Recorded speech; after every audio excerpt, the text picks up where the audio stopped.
Hello and welcome to So Farscape. A fun-filled Farscape fancast by a fervent fan. And a frankly fascinated first-timer. I'm Kaki. I'm Kay. And this is the story So Farscape. We're back on Farscape after having taken a greatest hiatus. Yes. Back to more Muppets, though, however, this week. Yes. Actually, so for the story So Farscape, I've got a little help. One of our listeners, Gureth, was recently in a thrift shop or a used bookstore where they found a treasure that I'd been looking for a while. It is Uncharted Territory, an unofficial and unauthorized guide to Farscape. Oh, wow. By Scott Andrews. It was published, let me see, I actually haven't checked when it was published.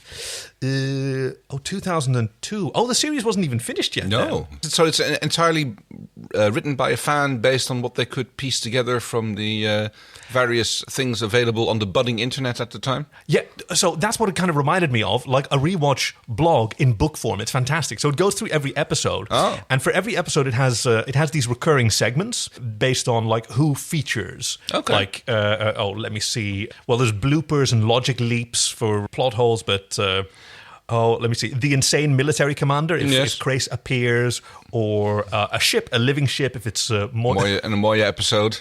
Buckwheat the 16th. Buckwheat the 16th?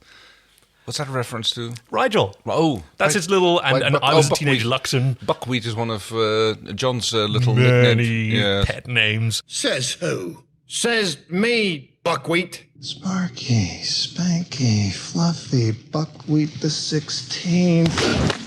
I noticed that he seems to have settled on Pip for Chiana. All right, Pip. Pip! Yo, Pip. Come on, Pip. You ready, Pip? I still don't get it. Pip means...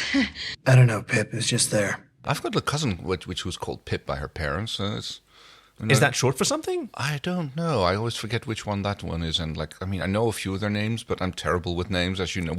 Yes. So I'm most of the first half hour of any family reunion is me hovering close to my mum and going like, which one's that again?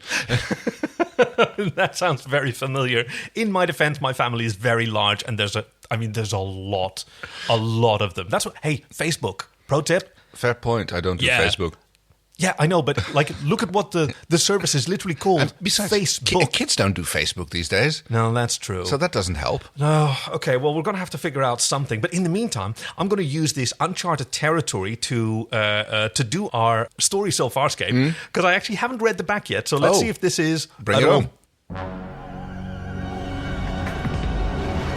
Flung through a wormhole while testing a new theory of space travel, John Crichton arrives in a universe that no amount of sci-fi could have prepared him for.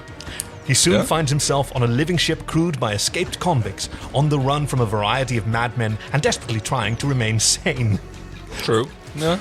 Farscape takes an all-American hero, a chick with a gun, a pregnant spaceship, a bald blue woman, a guy with tentacles, and a puppet with silly eyebrows, and combines them with astounding production to create a gritty, dark, funny, anarchic, and shocking show. That sounds about good. This is great! Yeah. Thank you, Scott Andrews, and thank you for posting this to us. It's an absolute treasure. Thank you so much. We appreciate any listener interaction that we have. Actually, we have a lot of listener interaction. We do. So last time I decided to save the synopses that are sent in by our listeners for the episode when we record, because they're not, like, some of them are great, but they give away a little bit more than I kind of want. So yes, when I'm announcing the next episode, it's always going to be a synthesis of what has been sent so far. But yeah, do you want to read a few from our listeners? Let's see. By Greg GH Cosplay, Mrs Potatohead joins the crew. The crew goes hunting for dinner, and it's springtime for Moya. And Redshirt Wookie returns with Zan becomes the meaning of the word hangry when Moya runs out of food cubes. The crew search for food in a city built by space rednecks in a place only space rednecks would build one, the remains of a giant space whale.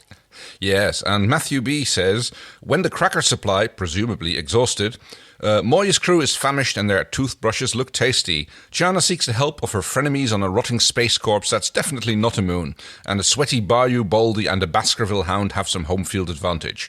Zan is sharing her bud, and Aaron takes a risk. Tentacles gets bold, and Rigel as well, Rigel.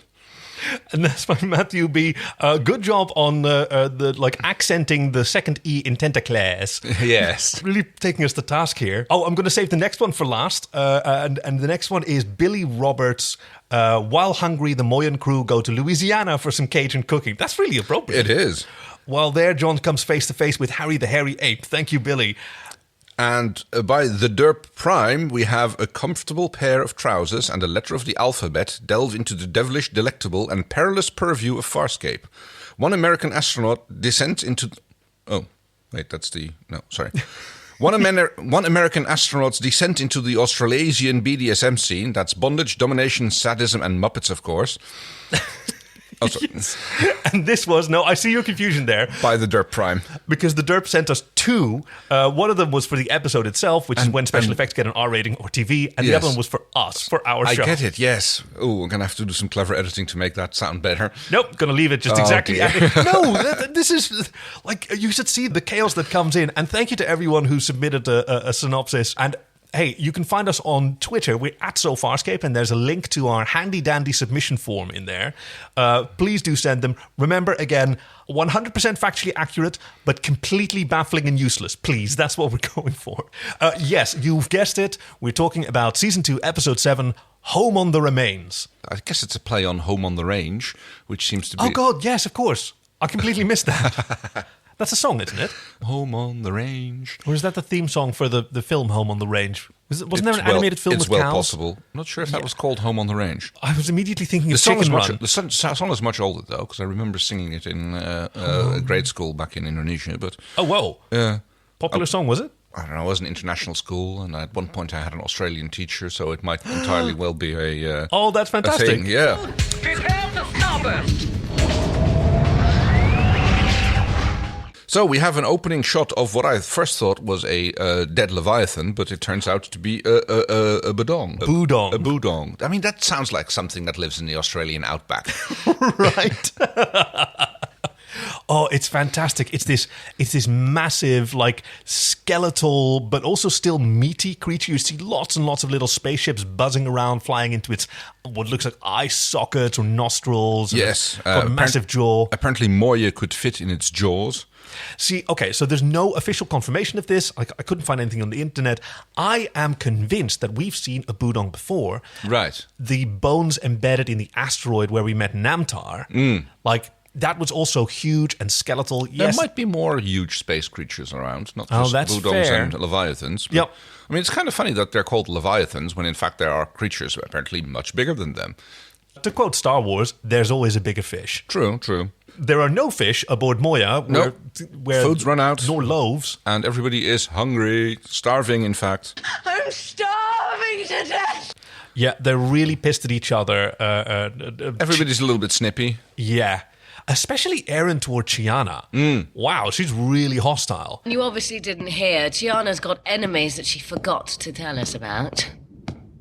Because Chiana guided them here for the last month, promising food. Yes, she's been here before. This is a mining colony which she has worked at before with her brother. Recently deceased, which they apparently left under less than ideal circumstances, having stolen some, I presume, money from one of the keepers there.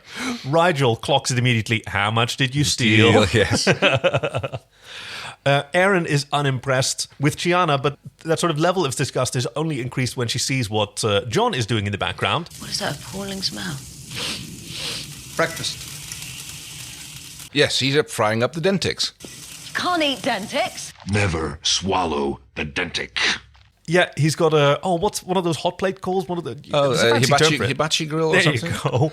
And yes, he's like giving them a little fry up. He tries one, doesn't like it. Apparently you can't eat Dentix. You can't eat everything if you cook it. They're not Dentix, they're fried Dentix. Dentix, yes. But the horror in Erin's eyes. Like, yes, what are you doing? That's a very undone thing. What does she know? He immediately spits it out and stuffs it in the garbage disposal. Rigel instead. Who kind of seems to go like, he's like, he clearly doesn't enjoy it, but he still eats it. God, the expression on these puppets. Although I think Rigel doesn't look his best when he's looking up.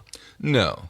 When you can see his top gums. Yes, he looks kind of. It's a little bit of a weird look. Oh, speaking of weird look, before anyone thinks that this is going to be a fun-filled episode. Yes. Zahn arrives on the scene. Dressed dramatically. I mean, she's feeling kind of unwell, and she's dressed like a leper almost, with these like rags over her head, and she's got a wicked case of Delvian acne. Yeah. She's got an announcement. I need food. I must have food, or I'll die. Or I shall die. Yes. Oh, She's drama so queen. dramatic. It's fantastic. So apparently the Delvians don't do too well when they don't eat. And she's Right. like the worst of the lot. Yeah, like everyone else is just hangry, as one of our listeners, I think it was Wookie, described it. But yeah, she's taken it to the next level. There's a little bit of discussion about whether or not they should just bypass this entire mining colony and go somewhere else instead. But no, Zaan's hunger has become so urgent that something has to be done now. So or else Or I'll die. she shall perish. Yeah. So they are left without a choice, and a small contingency of John, Dargo, and Rigel, and Chiana, of course, go to the planet. Garen complains bitterly that she has to stay behind, but She's the only one who doesn't have allergies on her allergies. I'm not sure what's worse, the hunger pains or the furling allergies. Oh, do you remember how he suffered on the forest moon of too. Bruni? But John is also quite allergic to the spores that Zaan is exuding. Yeah, she's got all these little. I mean, they look like flower buds Yes. growing out of her It's face and head. like little asparagus, which are like growing, but they're kind of like orangey green. Yeah. And, that kind of creeped me out a little bit. I don't like those. Because you immediately sort of like, what would it feel like to have those growing on you and to touch them? I would and go oh no, I get like freaked out by beard hairs which are in the wrong place, let alone having something like that. I know what you mean. Wow, Virginia Hayes' tolerance for really inventive makeup. Oh, she once commented for one of the other resources that I have. I have the official Farscape visual companion books as well. And there's a quote from her there. And you can just immediately hear it in Virginia Hayes' voice. Like, isn't it amazing what these writers come up with? They're some sick puppies. Does she have is her a native accent Australian? I suppose. Oh yes, so? yes. She's a proud Australian. I think you even hear it in her appearance in Mad Max 2 as the warrior woman. Oh, she's fantastic. So into the transport we go, and there's a gorgeous special effects shot. You just zoom in on the Budong. Yes, and you zoom in, flying through the Budong's guts until it finally arrives at the landing bay area, where John complains that it smells again. Yeah, but there's at least a good breeze going on because Chana's hair is just like ruffling. Fantastic! It's fabulous. I wonder if this was an outdoor set filmed at night. I mean, that doesn't seem very likely considering the filming pressure. They probably just had. They had a big fan standing there blowing just to at make them. it extra dramatic. Yeah. I wonder. Hey, I mean, it's completely open to space. Doesn't make sense unless this creature is producing a lot of atmosphere. And gravity. Yeah. They seem to have no problem walking around. Yeah. The gravity seems to be like a bit of a hand wave thing in Farscape as well. I mean, you've got, maybe they've just built in some gravity bladders under the camp. Right, yes. Oh, and Moya can be open to space without venting too much. Like she's got sort of bubble... Dome, yeah. Yeah, it seems like. A little force field, I suppose. I mean... Why? I'm a Star Trek nerd. Why couldn't I find the word force field? Yeah. So they're on Black Rock City once again, which seems to be a favoured set design for an Australian production that looks like Mad Max. Amazing. Yeah. Gee, who would have come up with that? The costume designer Terry Ryan had a lot of fun creating these costumes. Called them the Rubbish People. Yeah. And inspired a lot by like Yukon gold rush miners. I can see that. Yeah. I mean, it is a mining colony. Apparently, they are on this Budong harvesting kidney stones or something like that, because that's pretty much what they're doing. They're like they're digging these green crystals out of its body in various places. Like take a left at the liver and then walk for a mile or two. If you see the kidneys, you've gone too far. Yes, gosh. Wow, the sheer scale of it. I mean, Moya's already huge. Yes. And this thing could fit in its mouth. Yes, they're looking for Nogelti crystals, which form in I guess it's sort of like... when you cure a ham, you get those little salt crystals that form... little pockets of umami. Yeah. Yes. Except probably not so tasty, but very valuable. Oh, and there's one other thing that rotting Budongs produce. Acid pustules. Oh, yes. That's like... Really nasty. bad news. Yes. Which we learn about almost immediately after they arrive on the Budong, because there is a creature alarm, which only seems to go off after a creature attack, I've noticed. It's not like alarm, there is a creature. No, there is an alarm, someone has been attacked. Yeah, that seems to be the case. But this person, Temon, who happens to be the person that Chiana went there to see, Yes. has been, like, he's covered in acid. His whole sort of tummy work is melted through. He's, like, clearly in pain. He still recognizes Chiana, though, asks her to do what has to be done, and she picks up his pickaxe and drives it right through his sternum. No problem. No. Well done. She put him out of his misery. Everybody stands there around looking a little bit awkward, and there's like a few moments where you're wondering where this is going to go until another creature very similar to the one that's just been put out of its misery shows up and praises Chiana for doing the right thing. Like, apparently, if once you get covered by that acid, you are a goner. What the hell's matter? Are you doing? Once that stuff touches you, you're dead anyway! And killing someone is a mercy. You did what needed to be done, Chiana. As usual, these weaklings didn't have the guts to put my brother out of his misery. That's Bisog who praises her. That's the brother of Temon who just died. And initially, when I saw Temon, having forgotten much of this episode until my rewatch, it's clearly an alien creature, a very large head, very very sweaty still, completely bald, with a big split in his skull, and a couple of extra noses. Well, at least one extra nose. He's got like 3 nostrils, but one of them looks like it's like just from an extra nose that was trying to grow out the side. Right. And at first I thought, wow, what a terrible attack he's been under. But his brother looks the exact same. Yeah, so maybe this is like a species. I guess that's what they have. What they look. He looks a very classic Star Trek alien, I suppose. It's like the big forehead and the... Oh, yeah. But it's got that Farscape stank on it, totally, where everybody's always got like some scars. Rather than being perfectly clean and pretty, even the dirty aliens, this one has a very lived-in look, like he hasn't had a shower in about 2 months. Really sweaty on the prosthetics. Everything's covered in sort of sticky Vaseline, it looks like. I kind of like to imagine that, like, maybe this species reproduces through mitosis, essentially, and they're just slowly splitting down the middle. That would make sense, right? Yeah, that explains the extra nose as well. It seems to be the local sheriff, or marshal, as John calls him, who demands that they hand in their weapons so that they can go about their business and acquire food. He offers them a little bit of food. Yep. Except for Chiana. It's like, remember what you did. I'll feed your friends.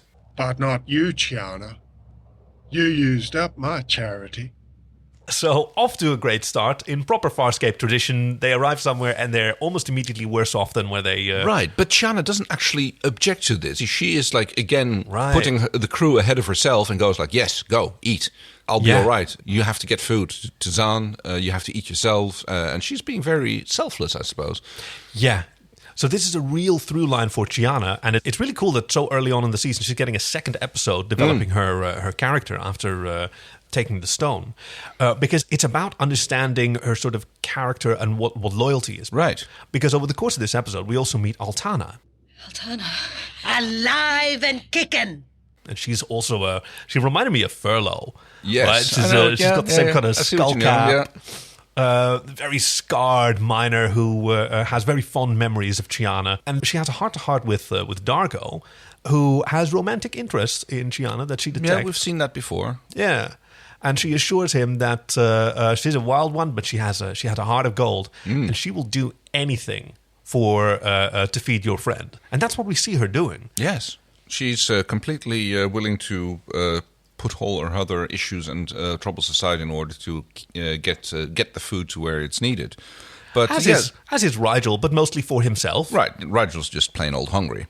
Although that doesn't stop him from complaining about the food. Like, why are you eating meat? It's like, why didn't I get any meat? Yeah, no, you gotta pay. You gotta pay for meat. And then he discovers, there's a little gambling game over there. Yes. I can do that. Yes, that doesn't go well, but we're getting ahead of ourselves a little bit. But Treaty of Mintago 3. Yeah, we're going at a fair clip, but I think we can do that because this is like an episode-ass episode. It has an A plot, has a B plot. They both work. Yep. They move at a nice clip. You got a cool set that's being used. This is sci-fi. This is television sci-fi. Very much so. I really like the gambler. Right, yeah. I mean, they couldn't resist giving him one of those cliche gambling visors. Yes, he's got that money-counting visor. And I noticed that everybody's they went through a lot of effort to have everybody here speak in a local slang or weird dialect. I'm closing the mine till I track that Kiva and kill it. But with the mines closed, how are these poor folk gonna earn enough Nagelti for provisions? How are you gonna anything if you're dead? Now get out of here. I'm gone. Yeah, good ear. This was, let me see, the actor. Oh, I forget who the actor is who played B-Sog. He initially, like, together with the director Rowan Woods, they decided that they wanted, like, an old accent. And in Australia, that means an old Aborigine accent. But as it was performed by this actor, it sounded actually kind of deep south. American South. Right, yeah. So once the American producers heard it, like they were not terribly impressed. And through ADR, his dialogue was replaced, and he got quite a different weird accent that sort of, I think, matches much more this gambler, like yes, Villia everybody on that place kind of speaks in this more or less the same weird accent, throwing a lot of odd words again, which you have like weird no idea what they emphasis. mean. That too, yeah. As it pastools. He smack, smack into a pastule. That sounds almost like Louisiana, but I guess what you mean with the... We're not the only ones who observed that this was Space Louisiana. Yeah, It's kind of like Louisiana. true. With the local rednecks.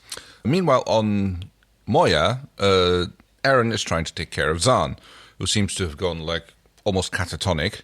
She's paralyzed. She's not particularly lucid. Is there anything I can do? It's like, well, I could mix up a salve, and then she goes, "You're not in any state to do that. Tell me what to use, and I'll do it." Which doesn't go as well as you would have hoped. No, she's instructed to, what do we need to mix together? Beetor and Ligel. Right, which one are they?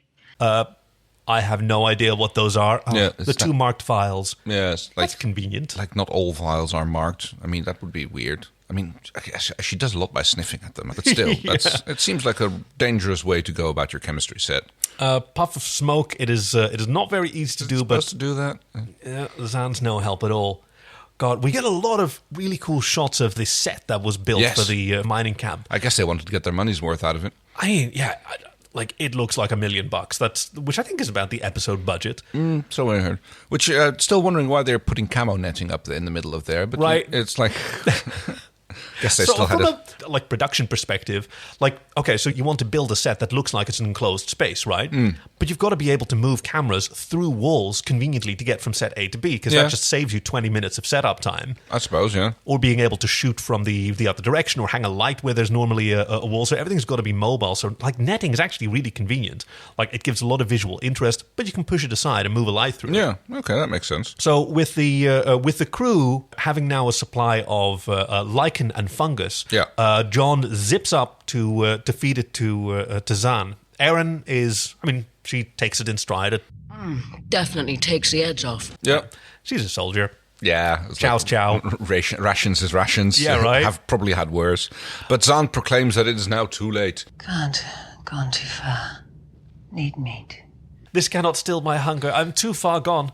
I must have Meat. chicken wings, medium spicy. Sauce on the side. Yeah. She's a real drama queen. I love her. But she proclaims that, yes, once her state has progressed too far, that she must feed on meat.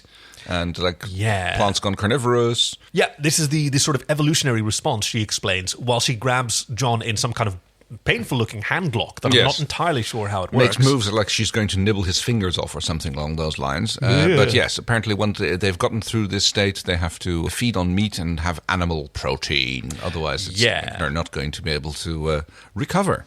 That's what the buds she's growing are for. They're releasing microspores that everyone's allergic to and that are actually starting to affect Moya as well, as a means of incapacitating a predator that might want poisoning them even, I think she says. A cunning plan. Yeah, apparently the spores are like making Moya go numb on the inside. Yeah. Much to pilot's distress, I suppose. Meanwhile, Rajal has taken up his gambling game and he loses. Rather badly. Accuses the other guy of cheating, which he says, of course I'm cheating. That's part of the game. Yeah, this is like Monopoly in my house. Northern Irish rules, I'm never letting my mother be the bank again. Years of my life were wasted wondering, why am I so mad at this game? But why does she keep winning? Yeah. Oh, damn. Love you, Mum. There's a little bit of an argument over there, which Rigel loses, and he gets like hauled off because apparently he's like starting to play on credit. And of course, when he loses, the guy goes, "I don't think you have those crystals that you said you had. I don't think you have anything of value that you have." Yeah. So you better pay up. Right. So speaking of that, like during the further exchange with B-Sog, they actually offered to buy meat and food, and they said, "We have medical supplies, weapons." And he goes like, "What do you think this is? A commerce planet?" And I'm just like, wait. Just because you're a mining colony, you don't do any trade? You don't want, like, a pan or, I don't know, a spaceship. Hey, we have spare spaceships. They just grow here. I suppose, yeah. You know, those transport pods, they seem to have an almost infinite supply of them. They've not actually lost one yet. Oh, that is a good point. I mean, it's not like Voyager, where they keep losing shuttles. Yes, they lost one to the Flax, but you're right. Right, yeah. There's a really nerdy website. I think it's called Ex Astra Scientia, Scientia, or however it's supposed to be pronounced, where the host of that site, I think is a German gentleman, did the math on how many photon torpedoes did Voyager fire, how many shuttles have they lost, and like different classes as well. And like if you take all of those shuttles, they wouldn't fit inside Voyager, even if she was just completely empty. Yeah. But so Farscape is always a much more sensual kind of series. True. Rather than a cerebral. Yeah. And that's what Chiana's doing with B-Sog. She is laying on the sex appeal, something fierce. You chose Temin over me. Oh, maybe I made the wrong choice. Temin's gone now. Oh, wow. We mentioned the sort of crack in his dome that seems to be a feature of this species. She is fingering this dude's crack. Oh, God. Yeah. What? No, I'm not saying I'm not bleeping it out. Oh, no, I'm not insisting you do. Okay, we're podcasting. You've got to keep facing the microphone. You can't just keep turning around to bother your cat. What's she even doing? She's over-grooming, so I need to stop her from doing that. Oh, that's right. All right, so yes, over-grooming. So Chiana is like... Yes. Until they are rudely interrupted by... B-Sog! Dargo. Who is... I mean, he's a little envious here. Yes, he sees what she's doing, and I wouldn't call it envy. Yeah, no, you're right. I was going to say jealous. I thought that's not the word. And like I'm one of those pedants who knows the difference between envy and jealousy, and they're different words. But yeah, that's not the case either. No, I think he's just like Chiana is looking out for her crew to see if she can feed them by any means necessary. Yeah. Dargo is looking out for her and trying to stop her from doing something which he thinks she shouldn't be doing. Yes, which he's done before in the last episode that we watched, Picture If You Will, deciding to take her painting away from her. Yes. But that was like a last ditch effort to protect her. For the rest of the time, like he's much more respectful of her choices. And this is much more like stopping her from selling herself, I suppose, because that's literally the deal that B-Sog offers her. She says like, "Oh, a night with you, that wouldn't be too bad." And she's like, "Night? No, this is a life for a life. Yeah. I give you meat, I get you until I'm done with you." Yeah. That actor, he did such a good job. Like B-Sog is so sleazy and creepy throughout. Maybe you do have something to trade. No! I like that Dargo, like, he is respectful of Chiana's own agency. They have a confrontation later on where she talks like, "I had a brother, he's dead now, I've got to make my life on my own. I don't need another one." Brother, that's like literally immediately after that thing with B-Sog. Oh, God, yeah, you're right. Well, here we There go. we go. Because this was a really interesting exchange, and we get to see Dargo's, like, emotional maturity, which it's always been sort of weird that he does not show a lot of emotional maturity in situations of conflict. Yeah. He's very brash. He's like, it seems to come from a place of insecurity. Yeah. But when it comes to actually relating to people or opening up about his concerns or fears, he can do that very well. Yes. Maybe that's his two brain halves, which can keep things apart. Yeah, he just has one mature brain and one kid brain. That sounds very familiar, honestly, now I'm saying it out loud. Erin is still trying to find something to help Zahn and figures like she likes light, so I'm going to give her lots of light. She puts up a few banks of, I don't know what they are. Then how do you know it'll help? I don't, but she's a plant and she loves light. She makes a little solarium. Yeah. Very industrial looking, like way to go. Turns them on, blinding light, and immediately all Zan's buds start like going all dandelion all over the place. Oh yeah, they explode. It's like that fluff that you get from birch trees or dandelions, Yes. and it just goes Yes. like foomph all over the place. Entire room, like a down pillow, just exploded. Yeah. Yeah, an explosion in a down pillow factory. Yeah, gosh, apparently like for months and months afterward they'd continue finding these fluffs All on over the on the set. I mean, that's just like when you go with glitter, you know. Yeah. Susan brings glitter to the arts and crafts party. How many people go home covered in glitter? Yes, Everyone. everybody. We had a Halloween party once, and one person had glitter involved in their costume. I know. We found glitter for years afterwards. Yep, I went home covered in glitter as well. It's not just cosmetic. Zan has actually progressed to a level of paranoia where she's now accusing, without really moving much, accusing Aaron of trying to kill her. I was trying to help, Zan. Lies, you tried to kill me. Don't be stupid. Brutish peacekeeper. And it starts to affect Erin as well now. She wasn't affected by the spores, I suppose, at first, but now the fluff is The out. actual, the super pollen. She is like completely starting. You can hear it. Like, her breathing goes really nasal. And How much damage could these spores do? She does very well. Yeah. She talked about that in an interview where, like, she had a lot of experience really nailing simulating symptoms as a child when she didn't want to go to school because her parents are doctors and they are not easily fooled.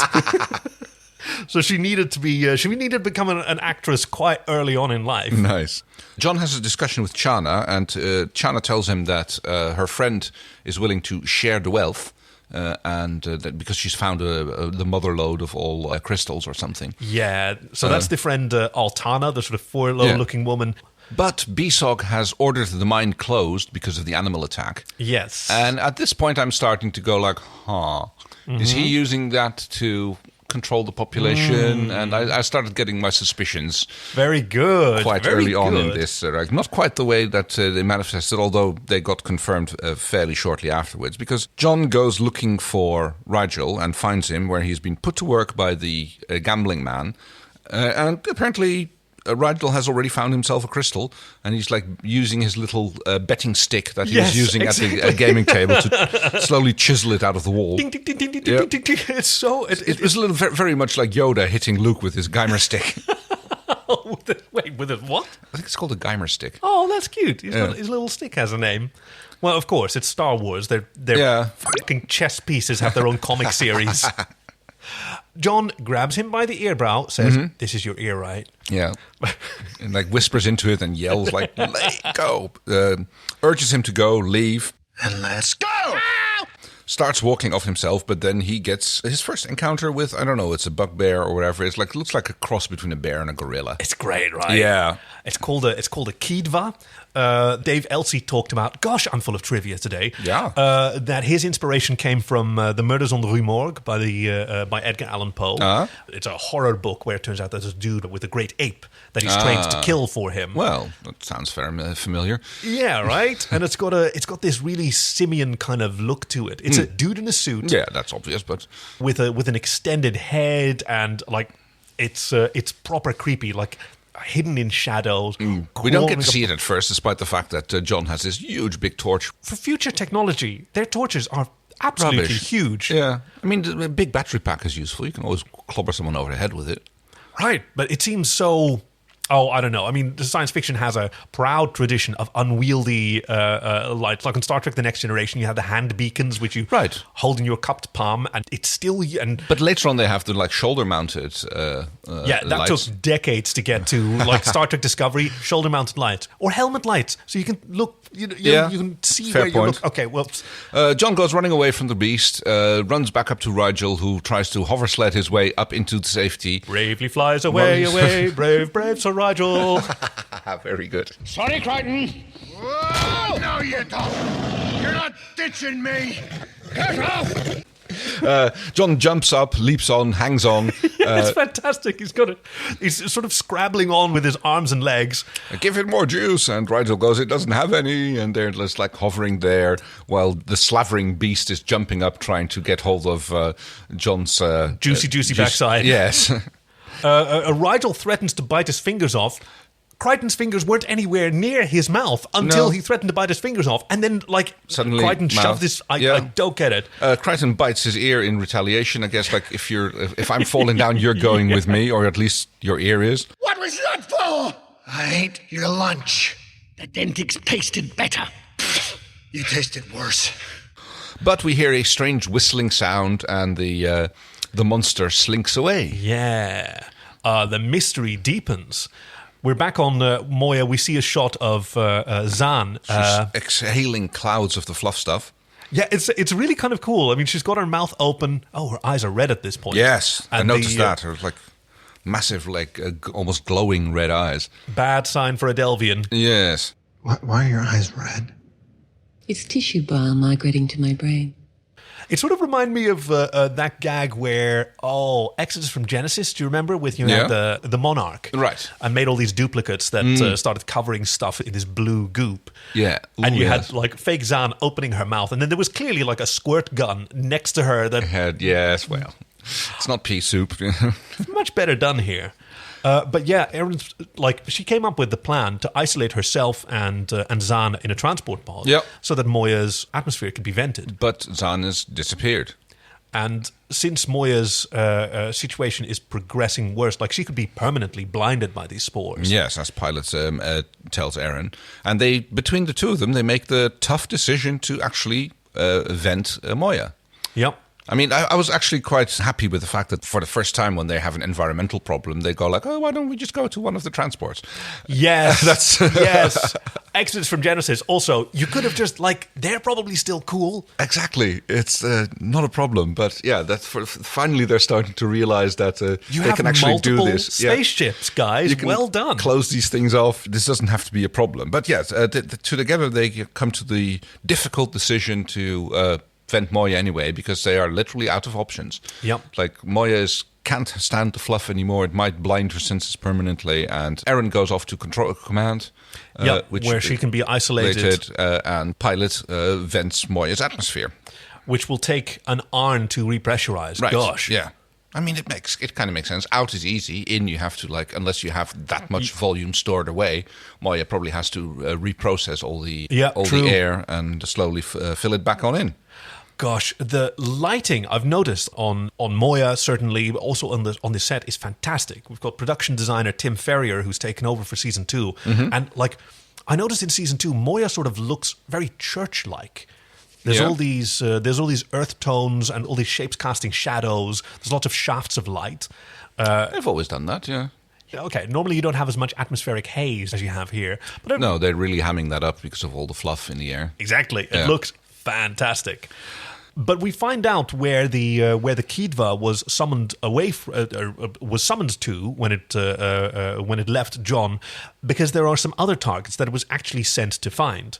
Dargo has made off with Chana's friend and is going to help her recover the vein, or at least plenty of crystals from it. And they are also making their way through the bowels and innards of this whole sort of set of fleshy tunnels with light shining through. And it reminded me a lot of Lex. It does a bit, yeah. It's like a more organic version even of Moya's set, I suppose. Yeah. It's more like they're walking through intestines or blood vessels or whatever you want to call it, which all have a very convenient and flat floor, of course. It's just the walls which are all over the place. Fleshy and membranous, but they are soon attacked by this creature, which knocks Dargo about and goes for Altana, who does not, unfortunately, survive. No, we don't learn that until later, until Dargo actually manages to make his way back to the camp, badly wounded. Once again, he gets wounded a lot. Yeah. He gets knocked about and smashed to pieces. I mean, he says, no, I'll be fine, but the blood's running clear. Tis but a flesh wound. His arrival interrupts a little heart-to-heart which John and Chana are having. Yeah. Trying to discuss that they have to buy the meat, which Besog is like carefully hoarding away from them. Yeah. Because he will not accept anything other than labor or crystals in exchange for the meat. Which is so weird. Like, dude, spaceships Again, there's such tremendous value to be had out here, even on a mining... I don't get it, whatever. Maybe he's just being... I think he's just like trying to maintain his control over the mining camp, because that's clearly what he's doing. I mean, at this point, we've heard that whistling sound several times now, and it always seems to drive off the creature. And I'm just like, why are you not using that the entire time? You know, it's like clearly someone has access to this, and we learned that it's BSOG. And why are you not using this to make the place safe to mine? But he's clearly just like trying to be the big boss here and keep it that way and have everybody working on his terms. And also to jump their claims. Like that was Altama's thing. She suspected BSOG of killing Temon and closing down the mines to get her seam. That fella, he closed the mines. Bastard's probably down there right now, jumping my claim. I forgot about that. Yeah, you're right. There's a lot going on. There's a lot of parallel plots. Moya, having been repressurized, is now becoming more livable again, and we see this cute scene where Zaan just kind of descends from the ceiling. It's like completely unclear how she manages to float down like that. I know, she's such a drama queen to this whole thing. I mean, Erin is there, like, quietly mumbling, "Oh, Zaan, please forgive me." And she just descends like the Phantom of the Opera. No! Continuing her paranoid screed. Yes, you've tried to poison me, you've tried to kill me, now you've tried to, space me. You came to my planet and imprisoned me. She clutches herself.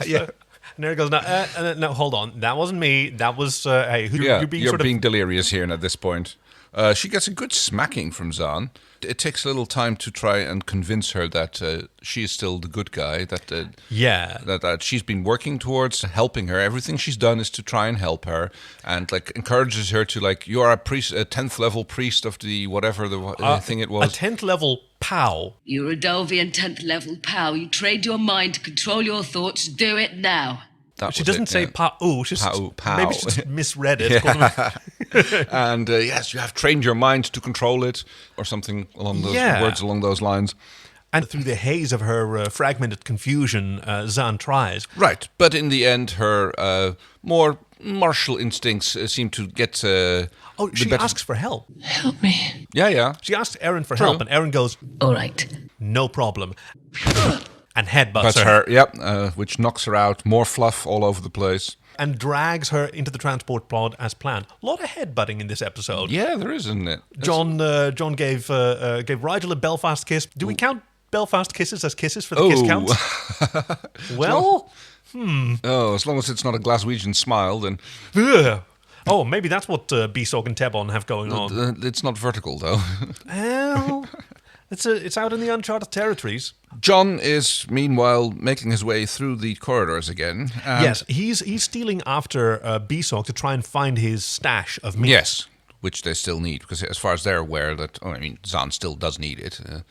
This is his final plan, and after that, I'll cut my own arm off and feed it to Zaan. Yeah. It's only one of his arms. Hell, he's got 4. And he does, in fact, find BSOG in the meat locker. Where he's got a big hunk of meat with it looks sort of like a medicine ball with a something like skippy that. Ball with and behind him in the locker itself, which has a door with some big OSHA not approved spikes sticking out. Yeah, those fantastic locking spikes. Yes, where they have a little argument. He goes like, "Oh, so you're coming here to steal it now? And if I have to, then I will." Yeah. And I'm not going to let that happen. And he blows his whistle, and the creature appears. Yeah, you see Crichton's face going, I should have figured this out earlier, shouldn't I? Yes. Should be easy. It's never easy. Have our suspicions confirmed that BSOG is in fact in control of the creature and using it to manipulate the miners. And apparently for years, yes, that he's had an understanding with this creature. Oh, it won't eat you. It prefers what I feed you. Yes. So I guess so that when people are killed, it looks like mining accidents or the creatures. I mean, they know there's a creature alarm that we have several times. That's true. They know that these creatures run around. Apparently, it's only one of them, or at least one that he's controlling. Yeah, the whole scale seemed very small for such a huge creature. Yeah. Maybe those crystals are only deposited in a certain area of its body. I mean, like I said, if it's kidney stones, then it makes sense that you only find them in certain areas. So, like any good Bond villain, BSOG sticks the key on John and wanders off to do what? I don't know. No, he just like leaves. John tosses the beesock the meat, which almost convinces it to... I liked that. Like, I like that the animal is like a little bit dumb. He throws the meat over its left shoulder. It turns around over its right. Like a dog. You're trying to convince it to do... And it's like, it has a different world going on. And it's a fantastic fight scene that we have. Obviously, it was a struggle to create a cool fight scene between John Crichton, whom, you don't want to mess up that pretty face. He's your hero. And a dude in a suit with arm extensions who cannot see. But I thought it was a fantastic fight scene. I really enjoyed that. Yeah. And John does this lovely salto. Like, he's facing off against the Kidva. He moves left, it moves left, and like straight down the middle. I thought he was just going to bunny hop over him, but no, he actually does a little full flip judo roll running over him. Yeah, I wonder if he did that himself or that was a stunt double. Oh, I like to think that he did it himself. He's quite a fit man and an avid surfer as well. Okay. So he's been, He was head happy over. as a clam in Australia. Oh, that makes sense. Yeah, he's probably gone ass over tits a few times then if he's like a surfer. But he dives into the meat locker, closes the door, then goes like, those spikes. Opens it up again, closes it again, catching the creature by the paw. Yep. And he wants to lure it in further, so he opens it again and, cleverly uses his flashlight to blind and confuse it. Yep, enough for it to get it to stick its head in, at which point he slams the door, controls closed again, spikes impale the creature, and we have a dramatic death scene. The Luke Skywalker Rancor maneuver, I believe that's called. Except it was a horizontal gate, not a vertical. Why are you so obsessed with the direction of things? The Glasgow Smile can't be vertical. This can't be horizontal. Come on. It's in space. There's no up and down in space. Unless there's gravity bladders. There you go.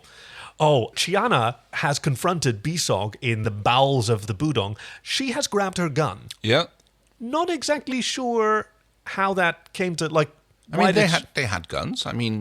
They had to hand them over to Besog. But John also grabbed his gun back. I mean, you can see him grabbing it back earlier. Oh, does he? Oh, no, it was the torch he grabbed. I thought it was the gun. Yeah, he grabbed the torch, Chana, she's been like snooping around his quarters. I guess she's just like found out where he's been where he hid them away, and now she's like confronting him. So it would be John's gun. But yeah, they have another little discussion, and he goes like, "Oh, I know you're not going to kill me. That's not your kind of style. You don't have the guts to kill me directly. Yeah, you'll leave someone to die, but you won't kill them." Chiana, you're a thief and a trout, but you're not a killer.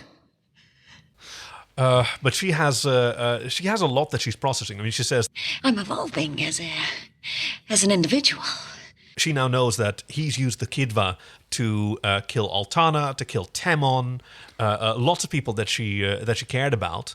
Does she know that at this point? I mean, actually, John figured it out. She hasn't, I think. That is a good point. Yeah. I think she's pretty sure that Besog is responsible for Altana's death. Right. Oh, God, it's such a tragedy. It was like, cliche is the wrong word, but I mean, she was almost talking about how she's 2 days away from retirement before she got killed. Like, she did have a halo of death about her. Strike the mother load and like, oh yeah, she's a gunner. There's like no happy ending can come out of this. And Chiana says, you're right, I can't kill you in cold blood, but...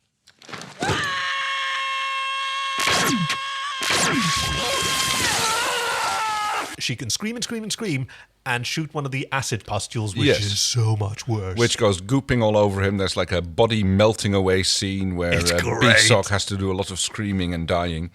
Dave Elsey previously did the special effects for Hellraiser. Oh, yes, I can see where that comes from, yeah. But yeah, you've got...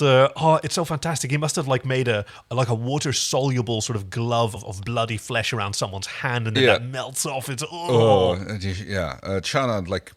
decides to just like leave. She actually looks a little bit shocked at what she's done, but other than his brother, which she gave a mercy killing, she does not do that to him. She just leaves him and to die as she slinks off. While he's yelling that it burns worse than you know, which is a weird... I mean, okay, cool, thanks for the information. Yeah. Also overly dramatic. But we're back on Moya, and all's well that ends well. They're having a Kidva barbecue. Yep, Zahn is just like... She's so sweet here. She's just like sitting like, more please. Yeah? What? That was your fourth plate. Thank you. This is so sweet. She's sitting there eating with some space cutlery that I noticed earlier on in the episode as well. It's this weird sort of batarang-looking It's claw. kind of like a pincer type thing, which shaped kind of like a... What's the name again of the game? Great gesturing on a podcast. Yes, great. Well done. You're welcome. I guess it's sort of like a... Like I said, beginner's chopstick, so you can like Oh yeah, still- learner's chopsticks. Yeah. John's licking his fingers, pops a button on his leathers. Yeah. And they're having a southern fry-up. Carolina-style Kiedva. Y'all dig in now. Goes full southern, that sweet boy. Chiana's on the command looking out at the Budong as they depart. Yeah, Gorgeous she's shot. doing a little weird dance again as she's... It's the Chiana stance. Yeah, I like she suppose. does that, like knees bent, butt out, arms forward. Oh, she's still wearing her new outfit. Oh, I completely missed this. She wore a new outfit to impress Temon when she went down. Okay. So she's no longer got her shoulder fluff. Oh, yes, you're right. It's a much more like it's patched together leather. It's really good look. It does show over, still show over shoulders though, but more in a little see-through type thingy. Dargo has this cool stance. He's leaning way down on the table, and he's got a sort of pirate hip cock with his hand on his hip. I noticed it like he was standing a little bit awkwardly. To me, I stand like that when my lower back hurts, but it's Maybe that was it. It sort of looked like, I mean, he's coming on to Chiana a little bit and telling her what his feelings are toward her. And it sort of looked like, a teenage boy trying to stand extra tough. Let's go stand near those girls so they can become interested in us. notices, yes. And it seems to be going well, I suppose. They had their own looking out for each other in their own way. Yeah. And Dargo kind of professes that he does seem to be quite interested in her.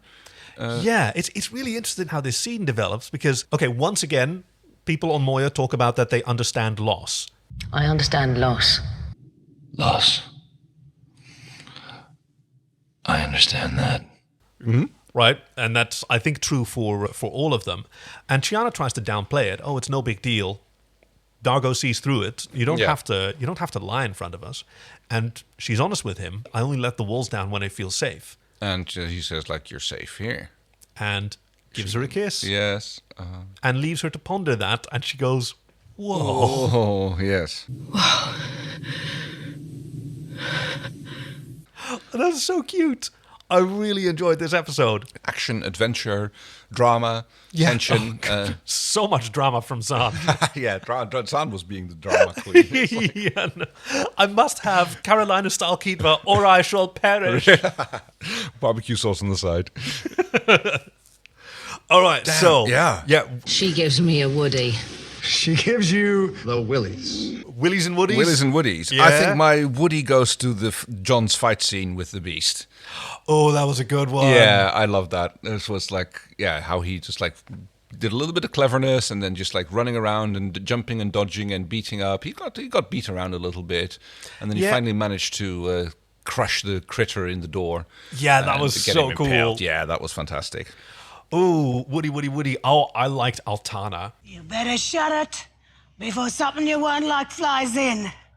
I mean, even though she had the spotlight of death aimed at her, but also when she's sort of local tradeswoman, she was talking about how much she's going to miss the excitement of always being on edge. Yeah, always having to look back over your shoulder when you're like doing your mining work. And even though the promise of enough wealth for 10 lifetimes. Was she ever going to be happy? We'll unfortunately never know. No. Apparently they had a huge crew because when Chiana's hanging out with Altana, she talks about, and how's she doing? Oh, well, she bought it. She got an acid pustule. Right. She lost both her arms and half her face. This other one. But the other one, they hit it big and they left shortly after you left. Yeah, what about them? Oh, she fell in love. Got some kids now, I think, something like that. I mean, that's how it goes in a place like that, I suppose. Right. When you're not working, you've got nothing to do there. Like, they don't seem to have Saturday night dances or movie nights there. So it's like you just kind of have to hang out with the crew and see what goes on. So Willy's, Willy. It's Willy all over, right? It is. It's all B-Sog. It is. I mean, his such B-Sog, a great sleaze. Either how he's just being, controlling and sleazing both towards the miners and towards the crew, but also the the acid attack death scene on him, that was kind of like, ugh. Yeah. I mean, this is one of those weird situations where our Willy is also a huge compliment to the production because I it suppose, was so yeah. well done. No. Actually, I've got a lot of contenders for the Woody. Like there's the great CGI shots of the Budong. Yes. And there's also the whole like Black Rock City set of the mining camp where you've got this like yurt made out of metal scales and with camo netting. Yep, once again, camo netting. There's lots of people running around apparently doing things like turning wheels that I don't think need turning. It's mining colony. Wheels always need to be turned. It's, I don't know. They big probably wheel, keep on turning. Yeah. And that's the story so far, Farscape. Join us next week for episode 208, Dream a Little Dream, yes, in which therapy sessions turn into a few good Moyans as the crew encounters the scariest planet, or world of lawyers. Oh, dear. Looking forward to it? That sounds absolutely fantastic. I bet Rigel is going to be... Oh, hold on. Before the music starts, are you going to bet? You've still got points? I'll give 10 points on Rigel lawyerings up. Let's see how it goes. You can find us at SoFarscape on Twitter and Facebook. And again, on our Twitter profile, there's a link to the little form where you can submit your synopses for future episodes. I'm Kaki. I'm Kay. So Farscape, so good.